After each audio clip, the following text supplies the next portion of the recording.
நண்பர்கள்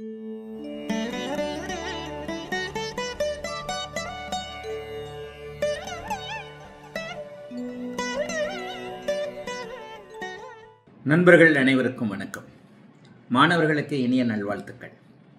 எல்லோரும் நன்றாக இருப்பீர்கள். ஒரு சென்ற வீடியோ முன்னேற முடியாத ஜாதகம் எது அப்படின்ட்டு ஒரு வீடியோ போட்டிருந்தோம். அதில் உள்ள கமெண்ட் எல்லாம் பார்த்தீங்கன்னா, அந்த கமெண்ட்டிற்கு ஐயா நிறைய அந்த மாதிரியான வீடியோக்கள் கொண்டு வாங்க, கொஞ்சம் நீங்கள் கொஞ்சம் சொல்லுகின்ற விதிகள் நன்றாக புரிகின்றன அப்படிங்கிறது அதில் உள்ள கமெண்ட்டிலே நிறைய தெரியுது. அந்த வீடியோவிற்கு நிறைய பேர் வெல்கம் கொடுத்துருக்குறீங்க. அதிலேயே சொல்லியிருந்தேன், வாழ்க்கையில் எப்போவுமே கஷ்டப்பட்டுக்கிட்டு இருக்கிற ஒரு ஜாதகம் எது, அதையும் அடுத்த தடவை போடுறேன் அப்படின்னு சொல்லியிருந்தேன். எல்லாருமே வாழ்க்கையில் நல்லா இருந்துறதில்ல. நம்மில் ராஜயோகம் என்று சொல்லப்படக்கூடிய ஆள் அம்பு படை அப்படி வச்சுக்கலாமா, எல்லாத்துலேயும் இங்கே வாப்பா, அந்த கார் எடுத்துகிட்டு வா, அந்த கார் எடுத்துகிட்டு வா, அதை எடு இதை எடு அப்படின்ட்டு அதிகாரம் செய்வதற்காகவே, அந்தஸ்தோடு இருப்பதற்காகவே, வசதியாக வாழ்வதற்காகவே ஒரு 5% பேர் மட்டுமே படைக்கப்பட்டிருக்கிறார்கள்னு வச்சுக்கோமா. நிறைய பேர் நம்மளே பார்த்துக்கிட்டு இருக்கிறோம். அரசியல்வாதிகள் இவர் அவர்னு சொல்ல வேண்டாம், முதல்வராக இருக்கலாம், பிரதமராக இருக்கலாம், மந்திரியாக இருக்கலாம், குறுநில மன்னர்கள் போல மாவட்ட அமைப்புகளிலே பெரிய பெரிய அளவில் இருக்கலாம். அவரவர்களுடைய அமைப்பில் பெரிய அளவில் இருக்கிறாங்க. எதுவும் அவங்க பிறந்ததுலேருந்து கஷ்டப்படுறதே இல்லை. பிறந்ததுலேருந்து ரொம்ப நல்லா ஜாலியாக இருக்கிறாங்க, அதிகாரத்தோடு இருக்கிறாங்க, வசதியாக வாழ்கிறாங்க, 5 ஸ்டார் ஹோட்டலுக்கு தான் போகிறாங்க, காரு கீரு எல்லாமே பணம் புரளுகிறது. ஆனால் இவர்கள் எல்லாருமே யோக்கியர்கள்னு வந்துடாதீங்க. வசதியை பற்றி மட்டுமே இங்கே சொல்ல முடியுமே தவிர இவர்கள் எல்லாருமே நேர்மையானவர்களான்னு வந்தால் அது வேற. 12 பாவகங்கள் இருக்கின்றன. இந்த 12 பாவகங்களுக்கும் 12 ராசி வீடுகளுக்கும் ஒவ்வொரு குணம் இருக்கிறது. லக்னம் என்பது, லக்னம் சுபத்துவமாக இருப்பது நீங்கள் சொகுசை அனுபவிக்கிறீர்களா என்பதைத்தான் குறிக்குது என்ற அப்படிங்கிறதான் காட்டுதே தவிர நீங்க நேர்மையான ஆளு, நீங்க யாருக்கும் துரோகம் பண்ணாதவர், நீங்க ஏமாத்தி சம்பாதிக்கலன்னு காட்டல. சில விஷயங்கள்ல ஒரு பெரிய அரசியல்வாதியோட ஜாதகத்தை போட்ட உடனே என்ன வந்துடுது, இவன் திருடன் தானே, ஆமாம் திருடனாக இருப்பார், மாற்றம் இல்லை. அது ஜோதிடத்திற்கு அதுக்கு சம்பந்தம் இல்லை. உண்மையிலே எந்த அரசியல்வாதி இங்கே சரியான அளவில் இருக்கிறார், எந்த தொழிலதிபர் நேர்மையான முறையில் சம்பாதிச்சிருக்கிறார்? உயர்ந்தவர்கள்னு சொல்லக்கூடிய உயரத்தை எட்டிவிட்ட எல்லாருக்குமே ஒரு நிலையில் எங்கேயாவது ஒரு குறை இருக்கும். தொழிலாக இருக்கட்டும், அதிகாரம் உள்ளவராக இருக்கட்டும், அரசு வேலையில் இருக்கிறவராக இருக்கட்டும், யாராக இருக்கட்டும், எல்லாருமே இங்கே வேறு மாதிரியான முறைகள்லையும் முன்னேறினவங்க தான். அது ஜோதிடத்திற்கு அப்பாற்பட்டது. அதை கூட கண்டுபிடிச்சிடலாம். லக்னம் லக்னாதிபதி சுபத்தன்மையோடு நான் சொல்லுகின்ற சுபத்துவ பாபத்துவ சூட்சும உள்ள கோட்பாட்டின் அடிப்படையில் வலுவாக ஒருவர் இருக்கின்ற நிலைமையில எப்படியோ சம்பாதிச்சிடுறார். அதற்கடுத்து நீங்கள் சம்பாதிக்கின்ற பாவகம் என்று சொல்லப்படக்கூடிய 2, 6, 10 பாவகங்கள்ல என்னென்ன தொடர்புகள் இருக்கிறது? பொருள் ஈட்டுகின்ற பாவங்கள் அதானே. எப்படி காசு பணம் வருது? வேலையில் வருது, தொழிலில் வருது, அந்த வேலை தொழில் அமைப்புகளில் வருது, அப்படியே கஜானாவென்று சொல்லப்படக்கூடிய 2ஆம் இடத்துல நிரம்புகிறது. அப்போ அதற்கப்புறம் உங்களுக்கு தொழிலில் லாபங்கமாக வருதா, மறுபடியும் 2, 9, 11 அடுத்த பாவங்களுக்கு. இப்படி ஒவ்வொரு பாவகமாக 12 பாவங்களில் எது முன்னிலை அப்படிங்கிறத வச்சு தான் உங்களுடைய முன்னேற்றம் சொகுசு தன்மையே இருக்கிறது. உண்மையை சொல்லப்போனால் வசதியாக வாழ்பவர்கள் எல்லாருமே மன கஷ்டம் இல்லாதவர்கள்னு அர்த்தம் இல்லை. அந்த வசதியாக சொகுசாக வாழக்கூடியவர்கள் எல்லாருக்குமே அடிமனதில் ஒரு பயம் இருக்கான்றதையும் ஜோதிடம் சுட்டி காட்டும். அவருடைய ஜாதக அமைப்பில் இது எப்போதும் பறி போய் விடுமோ, யாருக்கு தான் கஷ்டம் வரல? பெரிய கோடீஸ்வரனாக இருக்கிறாரு, அவருக்கு சொந்த வாழ்க்கையில் பெரிய கஷ்டம் இருக்குது. அவருடைய மகன் விஷயத்தில் கவலை இருக்கும். ஒருத்தர் மகனுக்கு இயலாத மகனாக இருக்கலாம், மகளுக்கு வேறு விதமான கவலைகள் இருக்கலாம். அவருடைய மனைவி பேர்லேயே அவருக்கு பெரிய பிரச்சனைகள் இருக்கும். ஒரு பெரிய பணக்காரருடைய மனைவியாக இருப்பார். அவருடைய கணவன் உண்மையிலேயே அவரை தவிர, அதாவது பெண்கள் விஷயத்தில் ஒழுக்கக்கேடவனாக இருப்பார். கண்டிப்பாக நம்ம வெளியிலிருந்து பார்க்கும்போது மிகப்பெரிய கோடீஸ்வரனுடைய மனைவியாக தெரியும். அவருக்கு அப்படி தான் இருப்பார், ஜாலியாக தான் இருப்பார், அப்படி தான் போவார். ராத்திரியான பெட்ரூமில் புருஷன் முன்னாடி சண்டை போட்டுக்குவாங்க, நமக்கு தெரியுமா? ஆக எல்லா நிலைமைகளையும் வசதியாக வாழ்பவர்கள் எவருமே சந்தோஷமாக இருப்பதை போல தெரிந்தாலும் கூட அவரவர்களுடைய ஜாதகத்தில் எந்தெந்த பாவகங்கள் பாதிக்கப்பட்டிருக்கிறதோ அந்த பாவகங்களின் வழியாக உணர்வுகள் என்று சொல்லப்படக்கூடிய எல்லா மனிதனுக்கும் காமனான, ஏழைக்கும் பணக்காரனுக்கும் அதிகாரம் உள்ளவனுக்கும் பிச்சைக்காரனுக்கும் காமனானது உணர்வு, பய உணர்வு, கலக்க உணர்வு. ஒரு பெரிய உச்சத்தில் இருக்கிறார், ஒரு உச்சத்தில் இருக்கக்கூடிய ஒருவர் அடுத்த தடவை தோத்துடுறார். தோத்துருவோமோன்ற கவலை இருக்காதா அவருக்கு? கண்டிப்பாக இருக்கும். எலெக்ஷன் ரிசல்ட் வரைய வரைக்கும் பக்கு பக்கு பக்குன்னு இருக்கும்ல. இந்த தடவை ஜெயிச்சிருவோமா தோத்துருவோமா, தோத்துட்டாங்கன்னா நம்மளை இப்படி பழி வாங்குவாங்களே அப்படி பழி வாங்குவாங்களே, அந்த உணர்வு எல்லாருக்கும் பொதுவானது தானே. ஆக ஒரு ஜாதகத்தை அக்கு வேற ஆணி வேறாக பிரிக்கும் பொழுது சுபத்துவ பாபத்துவ அமைப்பின் அடிப்படையில், சூட்சும உள்ள அமைப்பின் அடிப்படையில் உங்களுடைய ஜாதகத்தில் எந்த அளவிற்கு புதன் உங்களுக்கு வலுவாக இருக்கிறாரோ அதன் அடிப்படையில் உணர்வுகளையும் அவருடைய உடல் அனுபவிக்கக்கூடிய சொகுசுகளையும் வெளியிடங்களில் அவருக்கு இருக்கக்கூடிய அந்தஸ்து கௌரவத்தையும் கண்டிப்பாக கணிச்சிட முடியும். இதில் ஒன்றும் மாற்றமே இல்லை. 6ஆம் அதிபதி தசை 8ஆம் அதிபதி தசாபுக்தி அமைப்புகள் ஒரு மனுஷனுக்கு அவன் எவ்வளவு பெரிய கோடீஸ்வரராக இருக்கட்டும், அமெரிக்க அதிபராகவே இருக்கட்டும், அவர் எங்கன்னா உட்காந்து பாத்ரூமில் அழுதுகிட்டு தான் இருப்பார். அவருடைய அமைப்பில் அவர் கேட்டார் போல. எவ்வளவு பெரியவராக இருந்தாலும் சோகம் என்பது சாதாரண விஷயம். ஒரு புத்திர சோகம், ஒரு பெரிய அந்தஸ்துள்ளவர், திடீர்னு மகன் வந்து விபத்தில் இறந்துட்டார். இப்போ சமீபத்தில் கூட பார்த்தீங்கன்னா எங்கள் பகுதியிலேயே வந்து ஒரு பெரியவர், பணத்தில் பெரியவர், மாத வாடகையே கோடிக்கணக்கில் வரக்கூடியவர், ஒரே மகன் விபத்தில் இறந்து போனார். அது அவரை பாதிச்சிருக்கும் இல்லையா? கண்டிப்பாக இப்பவும் பாதிச்சுக்கிட்டு இருக்கும். இப்பவும் அவருடைய மகன் இறந்த மாத கணக்கில் ஆயிடுச்சு. இருந்தாலும் அந்த புத்திர சோகம் என்பது இருக்குது இல்லையா? அப்போ அவர் என்ன சொல்றது? எல்லாம் கோடிக்கணக்கில் சொத்து வச்சிருக்கிறாரு. இந்த சோகம் ராத்திரி படுக்கும்போது தூக்கம் வருமா? கண்டிப்பாக தூக்கம் வராது. யாராக இருந்தாலும் பிள்ளைய நினைச்சு ஒரு நிமிஷம் அழுதுகிட்டு தான் தூக்கம் வரும். என்ன அப்படி இருக்கும்போது என்னுடைய அந்த பெரியவங்க அப்படி சொல்லுவாங்க, அதாவது சருகு போகிறதுக்கு பதில் பழுத்த பச்சை இலை போயிடுச்சுன்னுவாங்க. சருகுன்னா காஞ்ச போன சருகு கீழே விழுகிறதுக்கு பதில் பச்சை இலை மரத்துலேருந்து விழுந்துருச்சுன்னுவாங்க. அதாவது தகப்பன் முந்துவதற்கு பகுதியில் மகன் முந்து விட்டான் அப்படின்ற மாதிரி இருக்கும். ஆக இந்த மாதிரியான அமைப்புகளை நம்முடைய கோட்பாட்டின் அடிப்படையில் போன வீடியோலையும் முன்னேற முடியாத ஜாதகம்ன்ற சில பாபத்துவ எடுத்துக்காட்டுகளை சொன்னேன். இந்த வீடியோலையும் அப்படித்தான் சொல்ல போறேன். என்னதான் இருந்தாலும் சராசரி வாழ்க்கை அமைப்புகளை சுபத்துவ பாபத்துவ அமைப்புகளின் அடிப்படையில் பிரிக்க முடியும். உயர்நிலை அமைப்புகளை அப்படியே பிரிக்க முடியும். மனம் என்ன நினைக்கிறது, ஒரு மனதில் எப்படி இருக்குது, ஒரு உறவுகள் எப்படி இருக்கின்றன, ஒவ்வொரு பாவகமும். இப்ப லக்னம் என்ன பண்ணுது? உங்களை குறிக்கிறது, உங்களுடைய எண்ணங்களை குறிக்கிறது, உங்களுடைய மனம் உடல் புறச்சூழல்களை நீங்க எப்படி அனுபவிக்கிறீங்கன்றதை லக்னம் காட்டுகிறது. 2ஆம் இடம் எதை காட்டுகிறது? உங்களுடைய பணம் சார்ந்த விஷயங்கள். நீங்க எப்படி சம்பாதிக்கிறீங்க, எவ்வளவு துட்டு வச்சிருக்கிறீங்க, காசு எவ்வளவு வச்சிருக்கிறீங்க, அது எப்படி வருகிறது, வருகிறதா வரலையா, இந்த சம்பாத்தியம் எப்படி இருக்கிறது, கோடிக்கணக்கில் இருக்கிறதா லட்சக்கணக்கில் இருக்கிறதா என்பதை 2ஆம் பாவகமும் சுட்டி காட்டுகிறது. இந்த ஒரு பாவகம் மட்டும் இல்லை. 3ஆம் பாவகம் எதை காட்டுது? உங்களுடைய தைரிய வீரியம், உங்களுடைய சகோதரர்கள், இளைய சகோதரர்கள், தம்பி தங்கச்சிங்க சம்பந்தப்பட்ட விஷயங்கள் எப்படி இருக்குது, உங்களுடைய தைரியம், நீங்க எதையும் தைரியமா செயல்படுத்துறீங்களா, தன்னம்பிக்கையோடு இருக்கிறீர்களா, அல்லது நீங்கள் 2ஆம் பாவகத்திற்கு பக்கத்தில் இருக்கக்கூடிய அமைப்பில் இந்த 3ஆம் பாவகத்தின் வழியாக நீங்க சம்பாதிக்கிறீங்களா அப்படிங்கிறது 3ஆம் பாவத்தை கண்டுபிடிக்கலாம். 4ஆம் பாவகத்தை வீடு வாசல் வாகனம் சொகுசு போன்ற அமைப்புகள், அம்மா சார்ந்த விஷயங்கள். 5ஆம் பாவகம் மிக முக்கியமான பாவகம், உணர்வுகளை சொல்லக்கூடிய பாவகம் 5ஆம் பாவகம். 5ஆம் பாவகம் கெட்டாலும் ஒருவர் தவறான எண்ணங்களுக்கு ஆட்படுவார். 5ஆம் பாவகம் கெட்டாலும் ஒருவர் தவறான எண்ணங்களுக்கு ஆட்படுவார். என்ன காரணம்? உயர்ந்த சிந்தனைகளை குறிக்கக்கூடியது 5ஆம் பாவகம். உயர்ந்தவா தாழ்ந்தவா என்பது சுபத்துவ பாபத்துவ அமைப்புகளின் அடிப்படையில் ஆனது. 5ஆம் பாவகாதிபதி சுபத்துவமா இருக்கிறாரா, 5ஆம் பாவகாதிபதி ஆட்சி உச்சம் போன்ற ஸ்தான பலத்தோடு இருக்கிறாரா, 5ஆம் பாவகத்தை தீய கிரகங்கள் பார்க்கின்றனவா, பாபத்துவமாக இருக்கிறதா, 5ஆம் பாவகத்தில் தீயவைகள் இருக்கா, இருக்கக்கூடாது. 1, 5, 9 கெட்டு போகக்கூடாது. அப்ப இந்த மாதிரியான அமைப்புல நீங்க என்ன நினைக்கிறீங்கன்றத, நீங்க அடுத்தவனை கெடுக்க நினைக்கிறீங்களா, அடுத்தவனை வாழ வைக்கணும்னு நினைக்கிறீங்களான்றது 5ஆம் பாவகத்தின் அடிப்படையில் அமைந்த ஒன்று.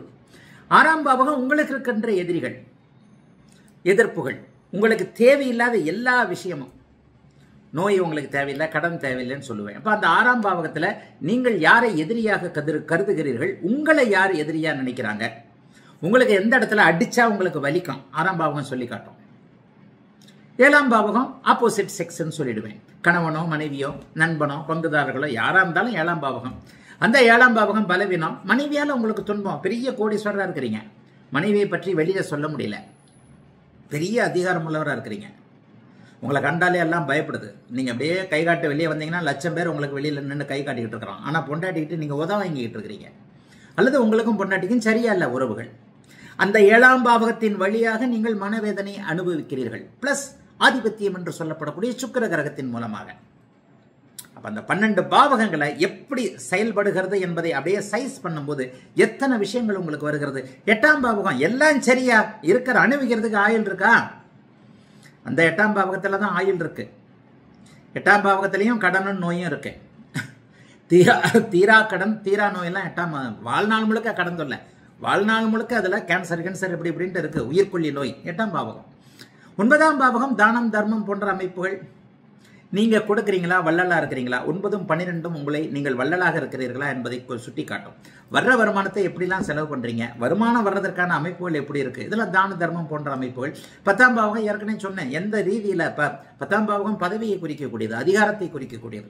10ல் சூரியன் இருந்தாலே உங்களுக்கு தலைமை பண்பு வந்து விடுகிறது. நீங்க ஹலோ வாப்பா அப்படின்னு கூப்பிட்டா உடனே 15 பேர் உங்களுக்கு வரதுக்கு ரெடியா இருக்கிறான், 100 பேர் ரெடியா இருக்கிறான், 1000 பேர் உங்களுடைய கட்டளைக்கு இணங்க தயாராக இருக்கிறார். 10ஆம் பாவகத்தில் வலிமையான கிரகங்கள் இருக்கின்றன. 10ஆம் பாவகாதிபதி வலிமையாக இருக்கிறார். 11ஆம் பாவகம் லாபம், மூத்த சகோதரம் போன்ற அமைப்புகள், இணை துணை அமைப்புகள் எல்லாம் 11ஆம் பாவகத்தில் வரும். மனைவி, இணை, துணை, இந்த மாதிரியான அமைப்புகள் 3, 11, 7, 11 அப்படின்னு சொல்றேன். 12ஆம் பாவகமும் உங்களுக்கு ஒரு வள்ளல் தன்மையை, கஞ்சன் தன்மையை காட்டக்கூடியது. 12ஆம் பாவகத்தில் நீங்க எப்படிப்பட்ட அமைப்புகள்ல அயன சயன போகஸ்தானம் இல்லையா, எதையும் அனுபவிக்கக்கூடிய தகுதி தன்மையில் இருக்கிறீங்களா இப்படிங்கிறத இதை குறிக்கும்.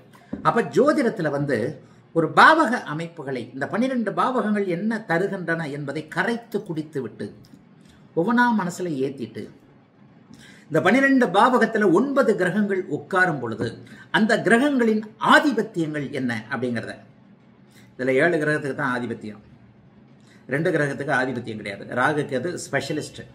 2 கிரகத்துக்கு காரகத்துவம் கிடையாது. ஐயா மூல நூல்கள்ல ராகுகேதுகளுக்கு காரகத்துவம் கொடுத்துருக்குங்க, தப்புங்க, தப்பு.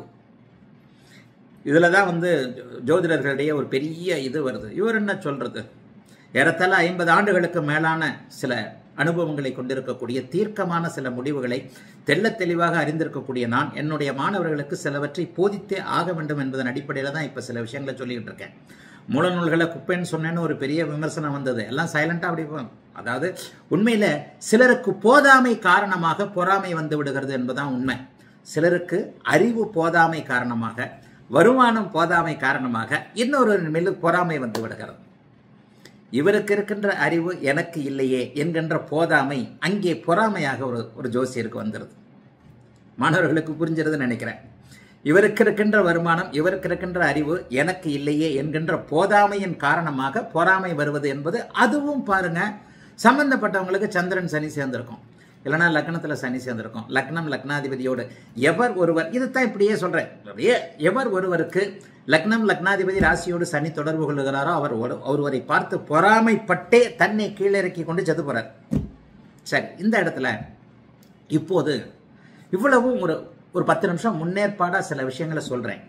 ஏன்னா கொஞ்சம் புரிஞ்சுக்கணும், எந்தெந்த விஷயங்களை எப்படி பொருத்தி பார்ப்பது. 12 பாவகங்களை எப்போது 9 அமைப்புகளோடு பொருத்தி பார்க்கும் பொழுது 12 பாவகங்களையும் அப்படியே நுணுக்கமாக சுபத்துவ பாவத்துவ அடுக்குகளின் அடிப்படையில் புரிந்து கொள்ளும் போது ஒருவரை பற்றி டக்கு டக்கு டக்கு டக்கு டக்குன்னு சொல்லலாம். திரையில ஒரு ஜாதகம் வருகிறது. இந்த ஜாதக பெண் 62 63 வயசாயிடுச்சு. ஜாதகத்தை நான் லைவ்லையும் பார்ப்பீங்க. ஒரு 10-20 செகண்டுக்குள்ளே அந்த ஜாதகத்தை ஓரளவுக்கு அப்படியே வந்து ஃபர்ஸ்ட் அதோடைய குவாலிட்டி, ஒரு ஜாதகத்துடைய முதல்ல என்ன பலன் சொல்லணும் அப்படிங்கிறத ஒரு 10-20 செகண்ட்ல நீங்க புரிஞ்சுக்கலாம். அதுக்கப்புறம் பேசிக்கிட்டே உள்ள போகும்போது அதற்கடுத்த சம்பவங்கள் துள்ளி கொண்டு வரும். இந்த ஜாதகர், இவர் ஒரு பெண், இந்த ஜாதகி 63 வயதுக்காரர். எடுத்த உடனே நான் கேட்ட ஃபர்ஸ்ட் வார்த்தை, ஏமா வாழ்நாள் முழுக்க கஷ்டப்பட்டுருக்கிறீங்களாமா? இதுதான் ஃபர்ஸ்ட் பாயிண்ட் இந்த ஜாதகத்தில் தெரியக்கூடியது. ஒரு 10-20 செகண்ட்ல ப்ரெடிக்ட் பண்றோம். லைவ்ல பண்றது அப்படித்தான் நான் பேசுறேன். வாழ்நாள் முழுக்க கஷ்டப்பட்டுக்கிட்டே இருக்கிறீங்களே. அடுத்த கேள்வி, குருஜி எனக்கு மட்டும் ஏன் இவ்வளவு கஷ்டம், எனக்கு ஏன் எப்போதும் கஷ்டம்? இந்த இதுதான் தலைப்பை கூட இப்படி இதை தான் கொடுக்க போறேன். எனக்கு ஏன் எப்பவுமே கஷ்டம் சொல்லுங்களேன். இந்த ஜாதகி கேட்கக்கூடிய கேள்வி. திரையில் ஜாதகம் வந்து விட்டது. ஜாதகர் பெண் 27 நவம்பர் 1962 மாலை 6 மணி 10 நிமிஷம் கர்நாடகாவில் ஒரு நகரத்தில் பிறந்திருக்கிறாங்க. இப்ப அமெரிக்காவில் இருக்காங்க. பாவக சுபத்துவம் காரக சுபத்துவம் என்பதை அடிக்கடி சொல்றேன் இல்லையா? எந்த பாவகம் சுபத்துவமாக இருக்கிறதோ அந்த பாவகம் குறிப்பிட்ட தசாபுக்தி அமைப்புகளின் அடிப்படையில் இயங்கும். இந்த ஜாதகி கேது தசை சுக்கிரபக்தியில் அமெரிக்கா போயிட்டாங்க. கேது தசை சுக்கிரபக்தி 1984 என்னமோ, ஆமா 1984. இந்த ஜாதகி 22 வயதிலிருந்து அவர் வெளிநாட்டில் இருக்கிறார். ஜாதகம் வந்துருச்சு. ஜாதகத்தை இப்ப சொல்றேன். ரிஷப லக்னம் 3 செவ்வாய் ராகு, 6 சுக்கிரன், 7 சூரியன் சந்திரன் புதன், 9 சனி கேது, 10 குரு. பிறக்கும் போது சனி திசையில 3 வருஷம் 2 மாதம் 24 நாட்கள் மீதம் இருந்த நிலையில இப்போது அவருக்கு 63 வயசாயிடுச்சு. இப்போ அவருக்கு சந்திர திசையில சுக்கிர புக்தி முடிய போகுது. இன்னும் 2 மாசம், 1 மாசம் இருக்கு. சந்திர தசை சுக்கிர புக்தி முடிஞ்சு சந்திர தசை சூரிய புக்தி ஆரம்பிக்க போகுது.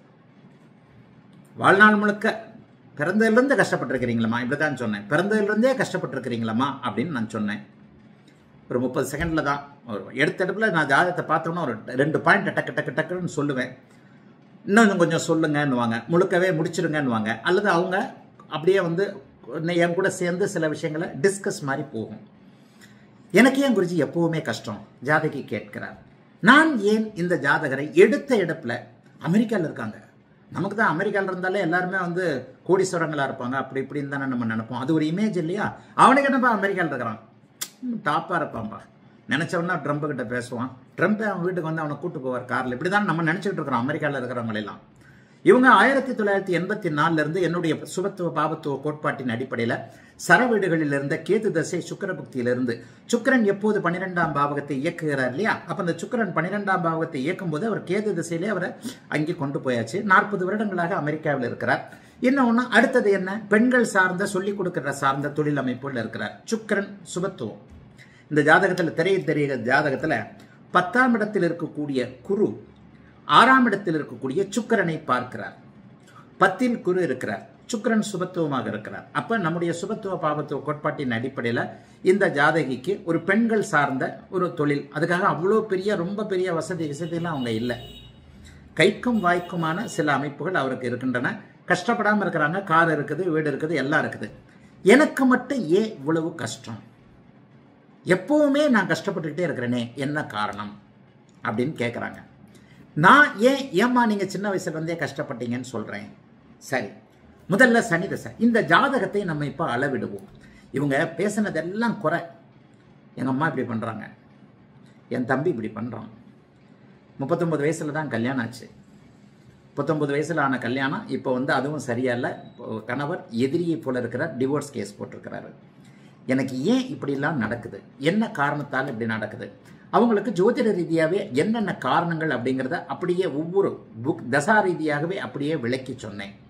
அம்மா இங்கே பாருங்க, சனி தசை ஆரம்பத்தில் 3 வயசு வரைக்கும் யாருக்கும் எதுவும் தெரிய போகிறதில்லை. என்னுடைய சுபத்துவ பாபத்துவ கோட்பாடுகள் இருள் தன்மை.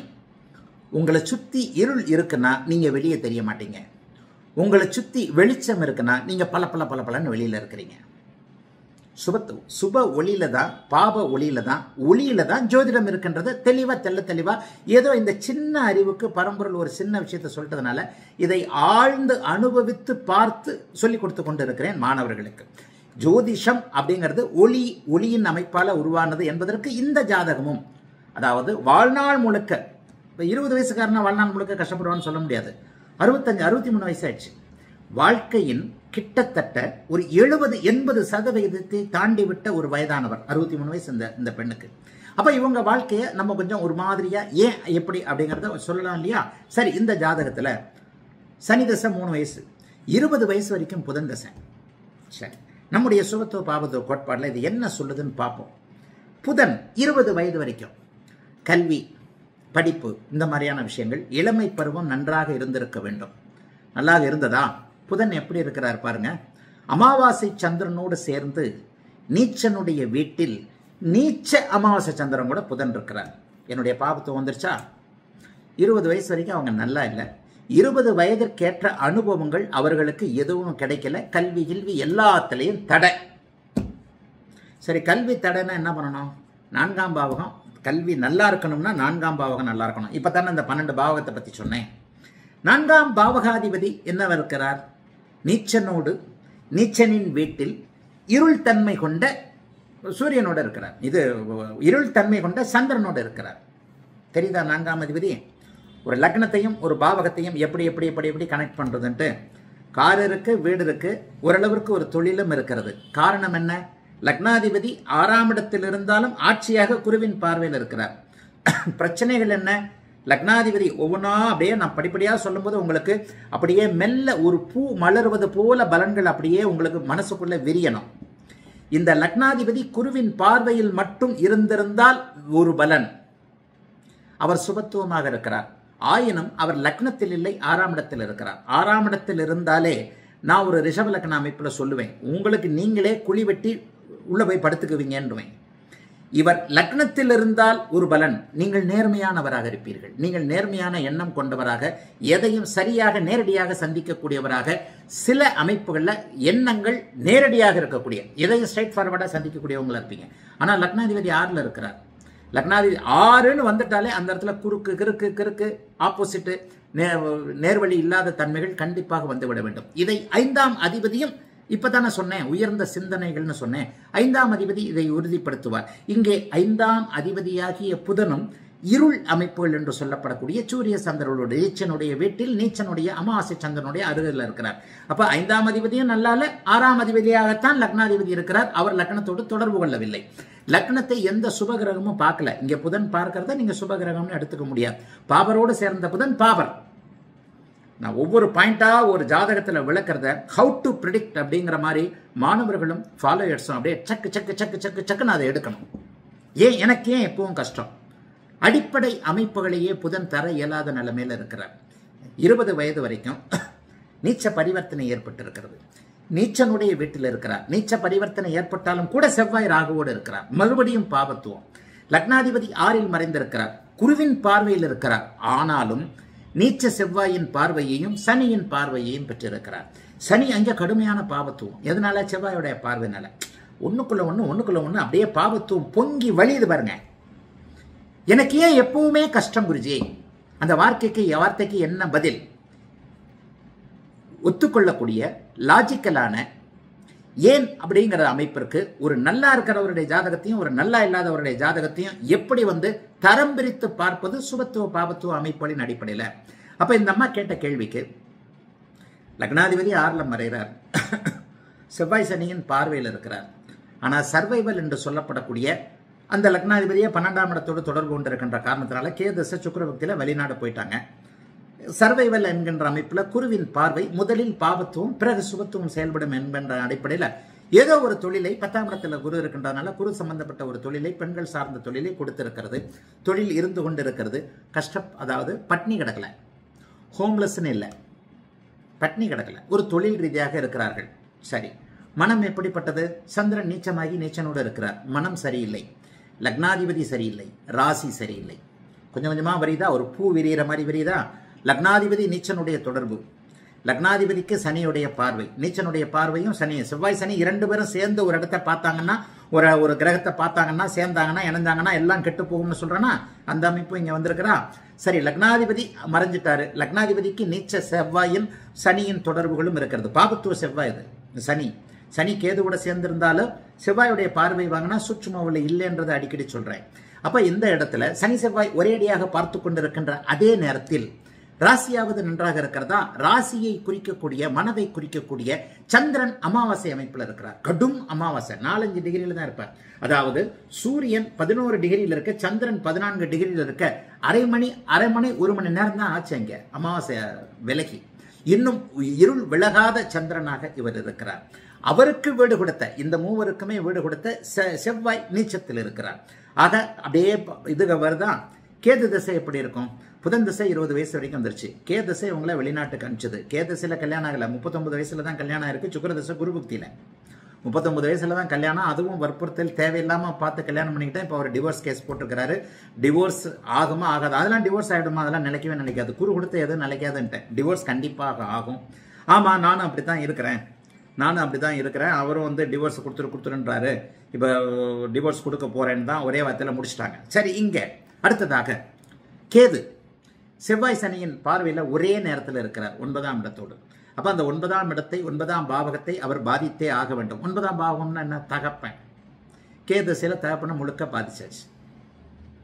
தந்தையை குறிக்கக்கூடிய சூரியனும் சந்திரனோடு இணைந்து நீச்ச அமைப்புகள் எல்லாத்திலையும் உட்கார்ந்து தந்தையின் பாவகாதிபதியான சனியும் அங்கேயே செவ்வாயின் பார்வையில் அமர்ந்து கடுமையான பாபத்துவமாக இருக்கின்ற அமைப்பில் கேது திசை முழுக்க முழுக்க தகப்பனுடைய அமைப்புகள் எல்லாவற்றையும் பாதித்து அதே நேரத்தில் அவரை வெளிநாட்டிலையும் இருக்க வச்சிருச்சு. சுக்கிர புக்தியில் சரராசியில் இருக்கக்கூடிய கிரகங்கள் ராகு கேதுக்கள் 12ஆம் இடத்தோடு தொடர்பு கொண்டிருக்கின்ற சுபர்கள், பாவர்கள் இல்லை, பாவர்கள் 12ஆம் இடத்துல தொடர்பு கொண்டா வெளிநாட்டுக்கு அனுப்ப மாட்டாங்க.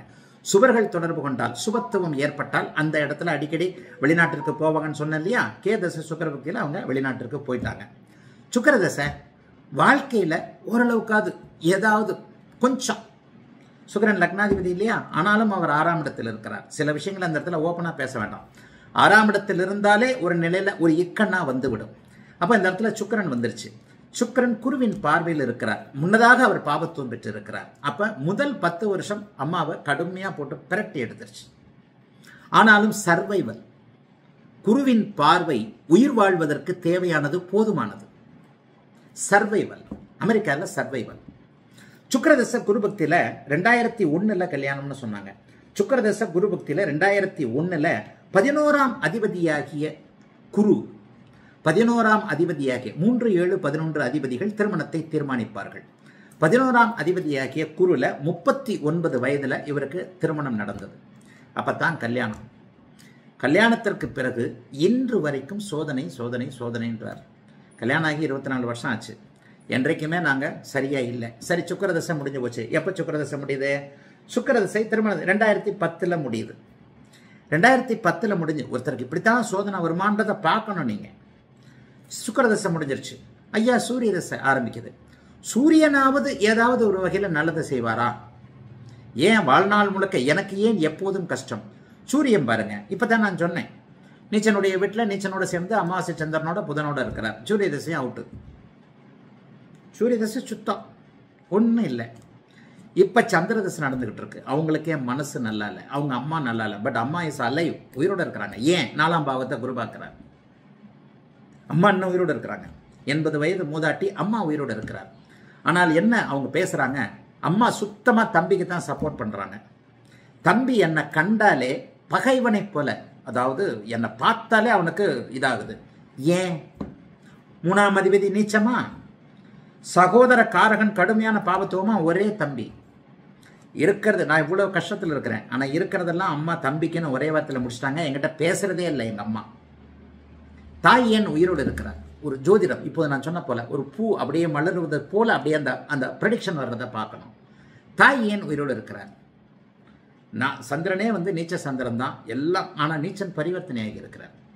பரிவர்த்தனையான அமைப்பு காரக அமைப்புகளை கொடுக்கும். 4ஆம் இடத்தை குரு பார்க்கிறது பெரிய அமைப்பு. இந்த இடத்துல தான் 12ஆம் இடத்தை சுக்கிரன் பார்க்கிறார், 4ஆம் இடத்தை குரு பார்க்கிறார். 2 அமைப்பிற்கு நம்ம வந்துடணும். 2ஆம் இடம், 4ஆம் இடம், 6ஆம் இடம், இந்த 3 பாவகங்களையும் குரு பார்த்து 10ஆம் இடத்தில் குரு இருந்து வலிமையாக்குகிறார். தொழில்னு ஒன்று நிரந்தரமாக இருக்கு. சோறு சாப்பிட்றீங்க, ஒரு கார் வீடு அளவிற்கு அங்கே வருமானம் வருகிறது. 2, 6, 2, 4, 6, 10 இடங்கள் அங்கே குருவின் தொடர்புனால அந்த 4ஆம் இடம் சுபத்துவமாக இருக்கின்ற காரணத்தினால தாயார் 80 வயதாகி இன்னும் உயிரோடு இருக்கிறார். ஆனால் தாயார் உங்களுக்கு எதிரியாக இருக்கிறார். தம்பியோ சொல்லவே வேணான்றாங்க. இப்போ டிஸ்கஷனே அதுதான். தம்பிலாம் எதாவது பண்ணுவானா? அதெல்லாம் ஒன்றும் கிடையாது. அம்மா கிட்ட இருந்து எதனா இது கிடைக்குமா? அதெல்லாம் எதுவும் கிடைக்காது. சந்திரதசை நடக்குதுமா? சுத்தமாக கிடையாது. செவ்வாய் திசையில் நீங்கள் நிரந்தரமாக தம்பியை விட்டு பிரிவீர்கள். ஆமாம், அப்படி தான் இருக்குது. இப்போ இனிமேல் பேசுகிறதே இப்போ கொஞ்சம் கொஞ்சமாக குறைஞ்சி போச்சு. அம்மாவும் உங்களுக்கு சந்திரதசை சூரிய புக்தியில் அம்மாவுடைய அமைப்புகளும் கண்டம் தான்.